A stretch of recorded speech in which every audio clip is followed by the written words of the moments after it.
Manipur Top Channel digi video amta update tawjage ngasi phongmasi phongra December ki tang 13 da CAB ek on kre Assam da matam kaktana curfew sathari Assam da lakhiba Manipuri singi helpline hangdokre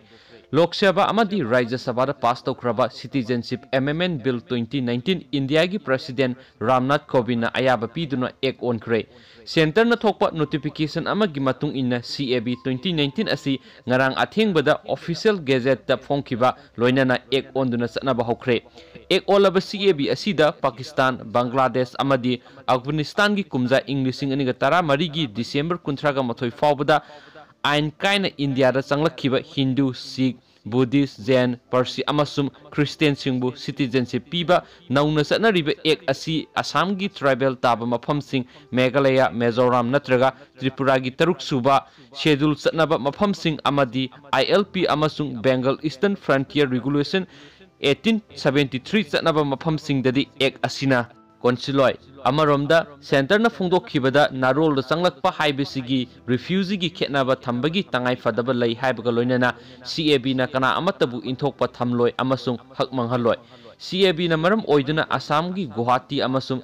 Dibrugarh da akanba irang lakpadagi Assam lengakna matam kaktana curfew thamkhre masida natana Assam gi Jorhat amasung Tinsukiya dasu ngarang numidangdagi matam kaktana curfew thamjinkhre Irang asina maram oiduna mafam sing asida ahenba lanmi amasum Assam Rifles kya kokshinduna ngak sianbagi thabak sathakre Assam da irang asina maram oiduna train amadi flight service cancel tokre school mahisang sing tha asigi seset kungani thoi fawbada thong lona naba yathang tawtakre Assam gi CM Sabanda Sonowal na hai Assam Accord taruk suba close satna handuna Assam miyam gi nat satnabi sankriti lol state asigi lam ngaktuna thamgadabana CAB na Assam da sohangadaba karichu leite masida miyamna nunang bigano oiragliba phibam asida Justice Bipwa Sharma na chairman oiba committee ama semle committee asina Assam gi miyambu ngak senaba constitution ama semnaba sinakre Serak asida Assam da leiriba Manipuri masa singi damak mateng pangnaba Manipur Police ki helpline ama hangdokre helpline adudi ifp.co.in